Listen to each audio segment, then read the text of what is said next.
Bom dia, meu nome é José Mariano de Paula Rezende, nascido no estado do Espírito Santo, mas atualmente morando no estado do Piauí, na capital Teresina. Hoje eu venho aqui falar um pouco a respeito das coisas que estão acontecendo neste país. Antes das eleições, nós acreditamos em todo mundo. Todos os candidatos são bons, são boas pessoas e muitos os idolatram, pensando que ele é maior do que Deus. E não é assim. Nós estamos vendo agora o mar de lamas que está acontecendo na Lava Jato, no Judiciário do Brasil. E podemos dizer também no Executivo, porque sempre aqueles que defenderam o senhor Luiz Inácio Lula da Silva a respeito do processo do triplex, falaram que tinha alguma coisa errada. E Lula sempre negou que o triplex era dele, porque ele um dia teria comprado esse triplex. Mas quando foi no domingo, na parte da tarde,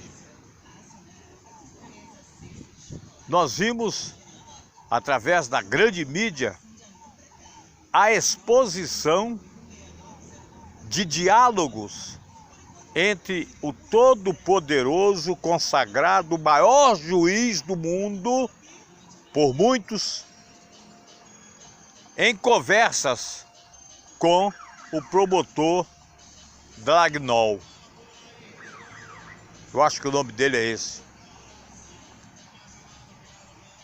Fazendo conchavos, combinações para prender o Lula e não tirá-lo da cadeia nunca mais, para ele morrer encarcerado.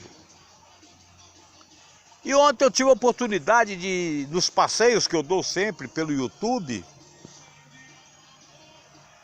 de ver alguns juristas, professores de direito da USP,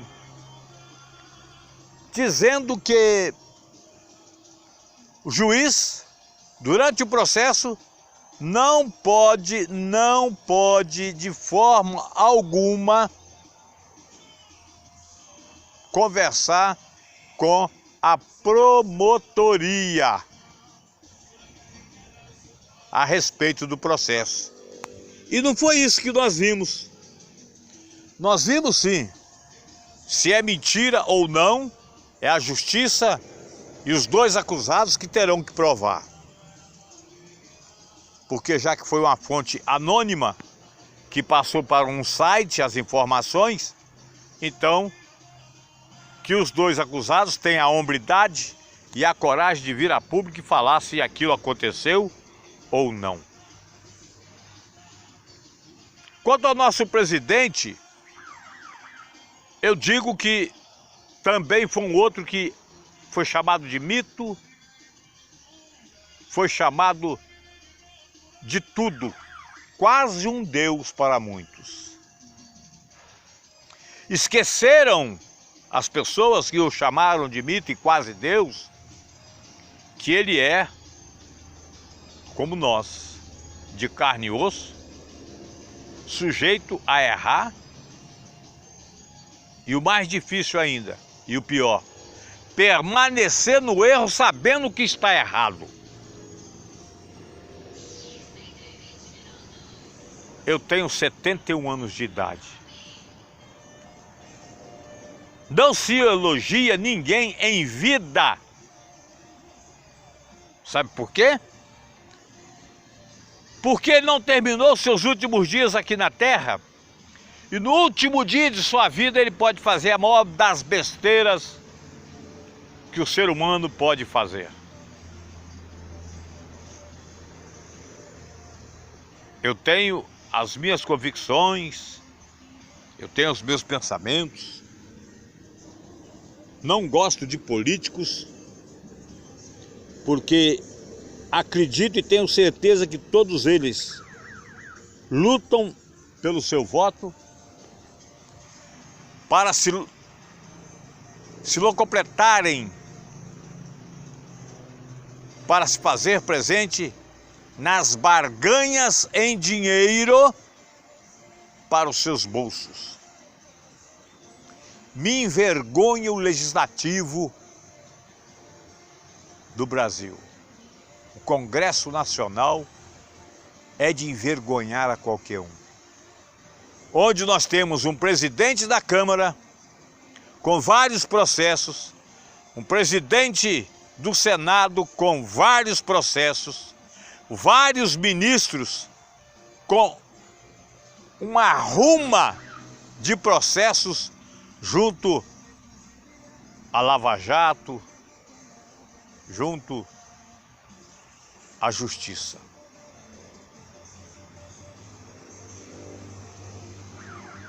Em 54, eu ainda era menino, eu tinha 6 anos de idade, mas me recordo quando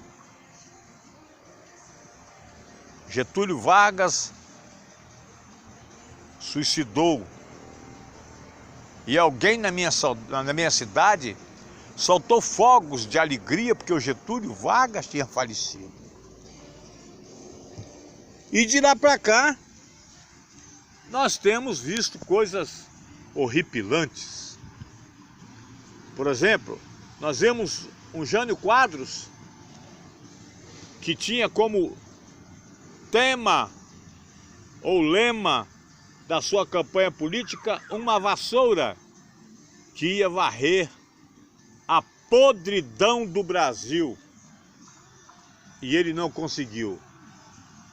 Às vezes, você não sabe o porquê, mas eu posso te informar. Devido ao Congresso perverso que nós temos de há muito tempo. Um país que tem um Congresso podre também vai ser um país podre. Dos 513 deputados que lá estão, muitos deles já vêm, de tempos lá dentro. Já aprenderam todas as falcatruas. E quando os novatos chegam, eles colam no novato e passam então a fazer a cabeça deles com uma lavagem cerebral sem igual. É por isso que o nosso país não vai à frente. Porque dão oportunidades a pessoas sem um pingo de índole, sem um pingo de credibilidade a ser deputado federal, senador, vereador, prefeito, vice-prefeito, governador, vice-presidente e presidente. Fazer parte do Supremo Tribunal Federal, a fazer parte da promotoria do país.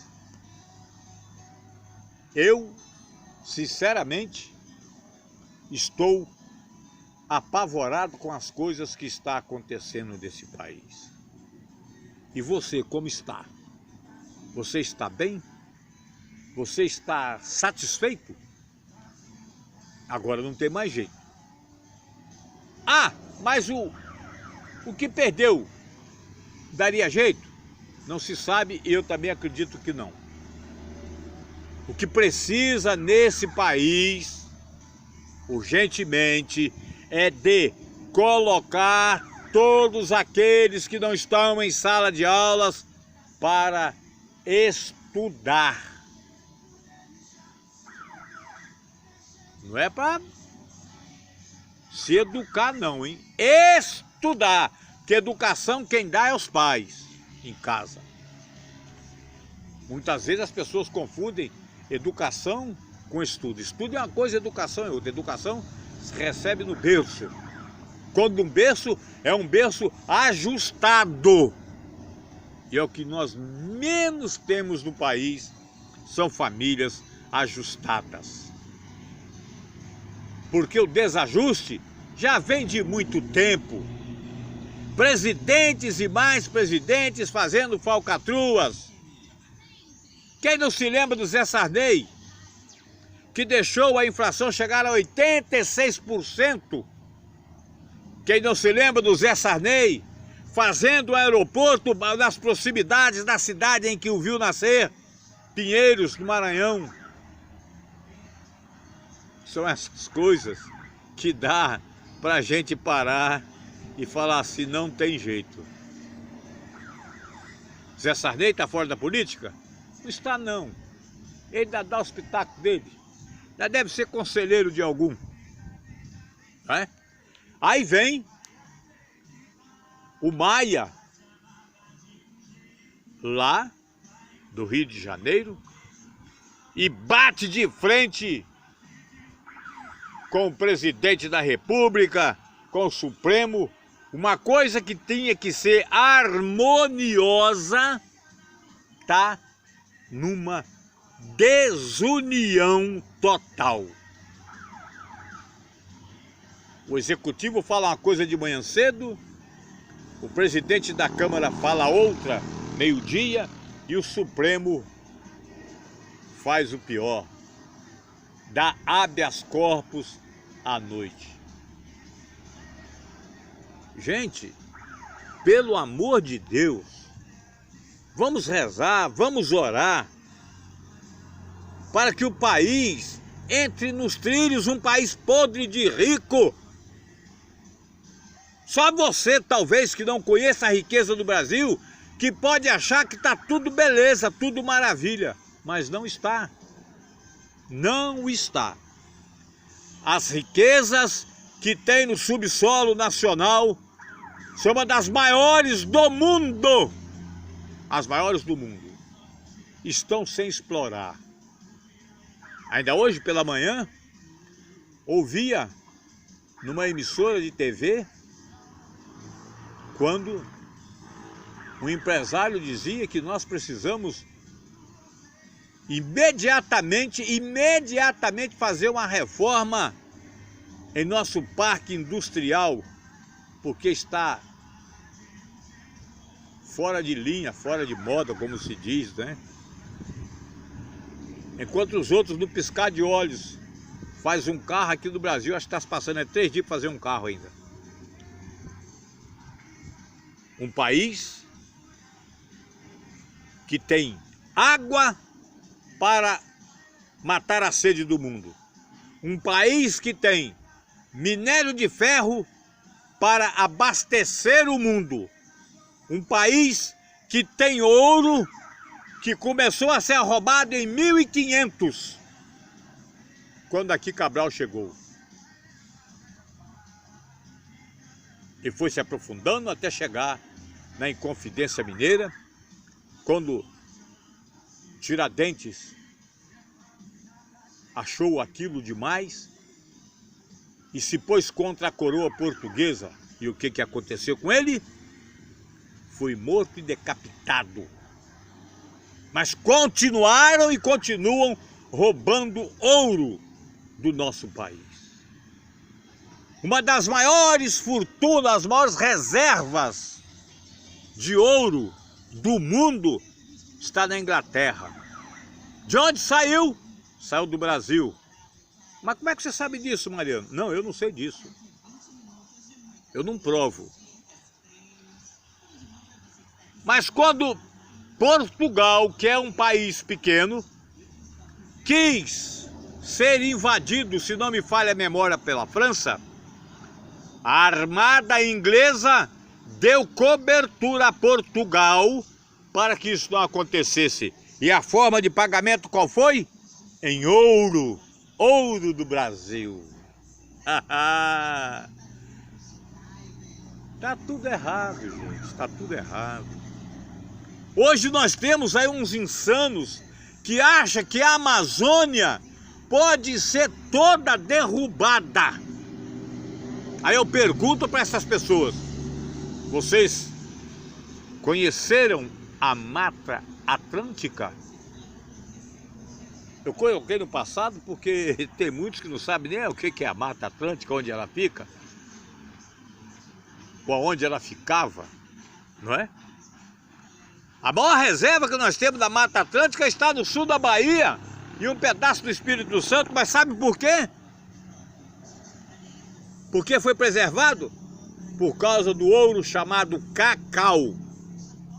Porque o cacau, ele gosta de sombra, água fresca e chuva. Então preservaram a mata para que o cacau produzisse. Então vamos pensar o que era a Mata Atlântica. Quando eu me mudei para a cidade chamada Itamaraju, na Bahia, em 1984,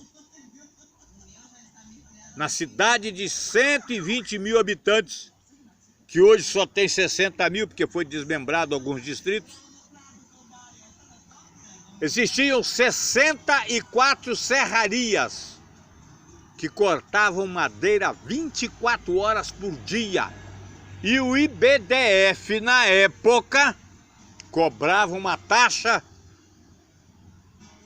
porque aquele dinheiro seria para fazer o reflorestamento. Se derrubassem uma árvore, se plantariam 3. E nada disso foi feito. E cadê o dinheiro? Para onde foi? Você sabe?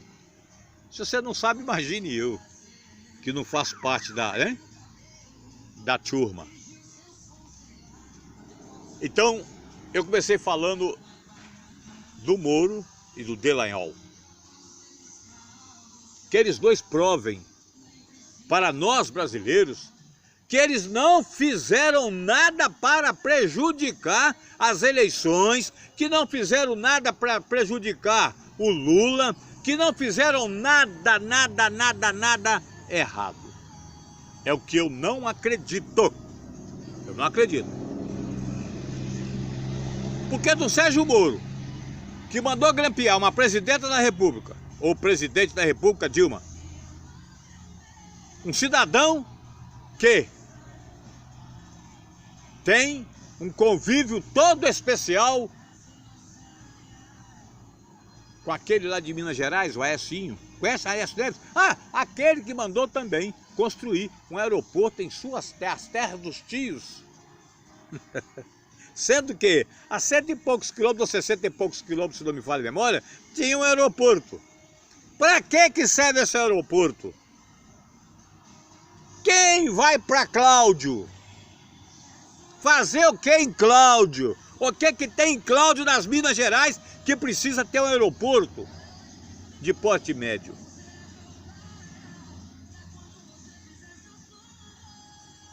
O Michel Temer, desde 40 anos atrás, que ele está envolvido em falcatruas. E o que tem feito? A Polícia Federal prende de manhã, de tarde é solto pelo Supremo Tribunal Federal. Prende de tarde, de noite é solto pelo Supremo Tribunal Federal. Só não é preso à noite porque a Constituição não permite prender ninguém depois das 18 horas e nem antes das 6 horas da manhã. Ah, Brasil, quanta tristeza me dá em te ver na situação que você se encontra. Quanta tristeza me dá.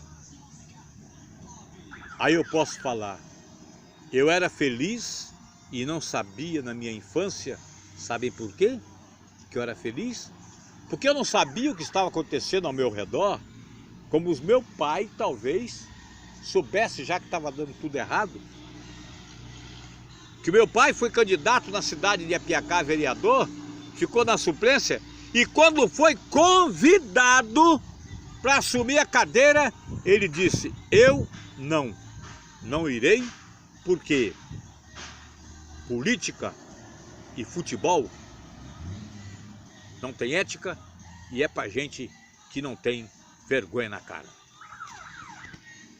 E meu pai, se hoje fosse vivo, teria 126 anos de idade. Eu tenho 71. Ah, Brasil, como você é lindo, como suas terras são ricas. Pedro Vaz de Caminha disse, na sua carta ao rei de Portugal, que a terra era tão boa que tudo que se plantasse aqui se colheria. Mesmo ele não tendo conhecido o Nordeste, perverso com seus habitantes, porque nós ficamos aqui abaixo da linha do Equador, sofremos um calor terrível e a seca que nos assola. E a seca que mata nossos irmãos, porque os governos não olham para o Nordeste. A menina dos olhos do governo, de todos aqueles governos, desde 1960, que eu me entendo por gente, eu vi passando, não se importaram com o Nordeste. Você conhece o Nordeste?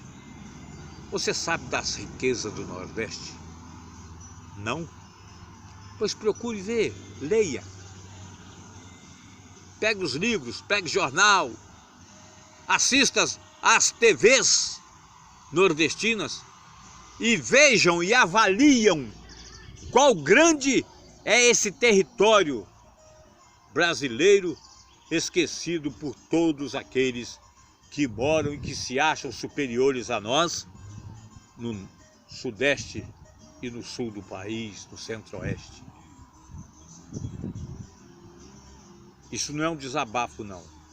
Isso é uma verdade. Se você quer a felicidade sua, de seus filhos, de seus netos, de seus bisnetos, faça alguma coisa agora. Faça. Estude. Você, meu jovem, estude. Estude e estude, porque você estudando e principalmente lendo, você conhecerá o mundo sem sair de casa. E ao conhecer o mundo sem sair de casa, você verá a tamanha desigualdade que existe entre os países do primeiro mundo e o nosso Brasil, que eu não sei se é de terceiro mundo, de quarto ou de oitavo mundo. Com um salário miserável, com milhões de brasileiros desempregados, porque o governo assim o quer. Porque obras para se fazer nesse país tem e aos montes. Dinheiro tem também, que se não tivesse ninguém queria ser presidente da República, ninguém queria ser deputado. Que eu nunca vi dizer que alguém quisesse alguma coisa que estaria dando prejuízo total. Não, não quer não. Se você der um carro quebrado pro cara, ele fala assim, quero não, o carro pode ser dono, uma Ferrari. Mas se tiver quebrado, faltando motor, ele não quer, sabe por quê? Porque ele não vai ter dinheiro para comprar o motor. Então tem alguma coisa de errado, tem? Eu não estou falando partido A nem partido B. Na última eleição nem votar eu votei e não votarei mais porque a lei me permite que eu não vote mais. Um país que se obriga o cidadão a votar em quem ele não quer, porque não tem escolha. Ou vota em A ou vota em B, C, D. Você não tem direito de escolher aquilo que você quer.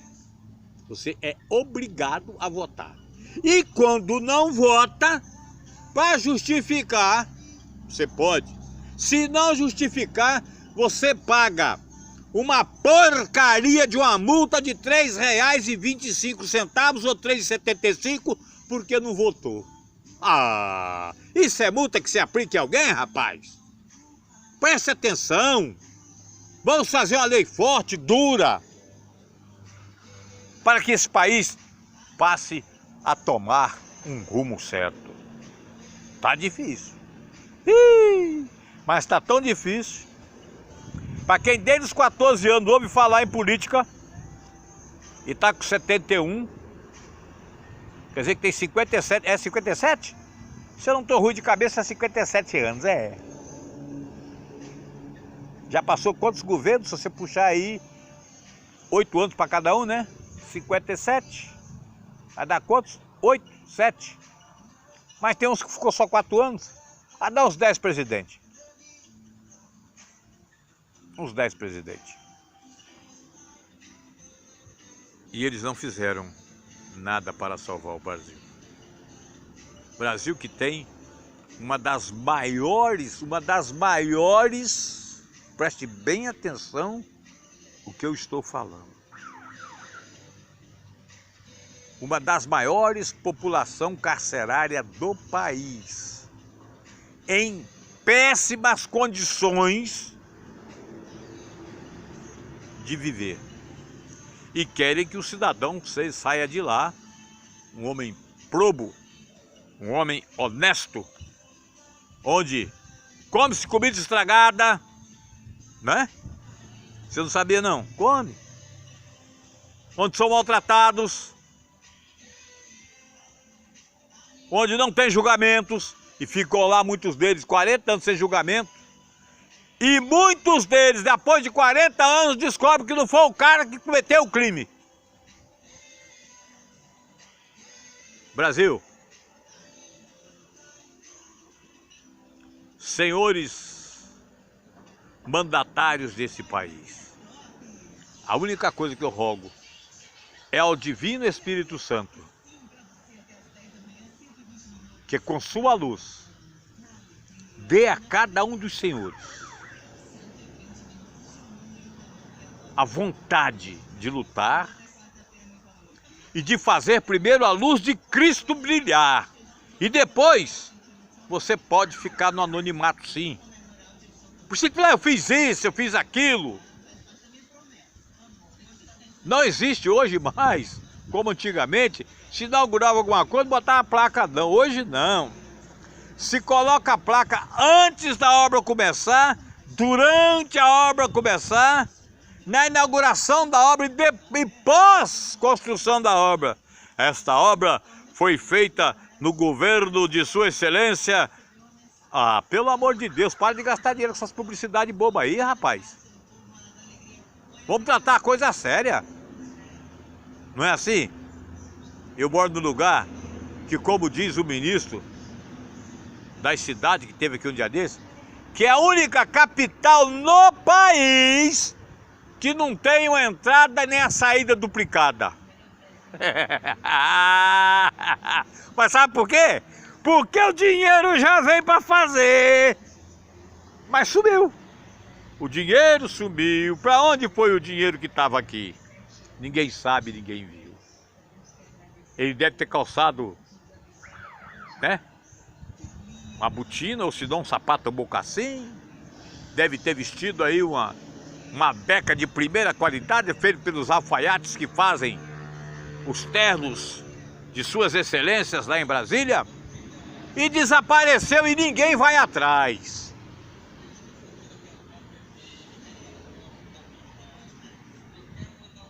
Espírito Santo de Deus, tomai conta do nosso país. Nós precisamos de Ti. Venha a nosso socorro, porque Você é aquele que concebeu o nosso irmão Jesus Cristo no ventre de Maria Santíssima. Então que Você venha ao nosso auxílio, que Você seja o nosso juiz, porque perdemos a fé no executivo, no legislativo e no judiciário. O grande responsável em guardar a Constituição brasileira, que já foi rasgada nesses últimos 6 anos milhares de vezes. bom dia.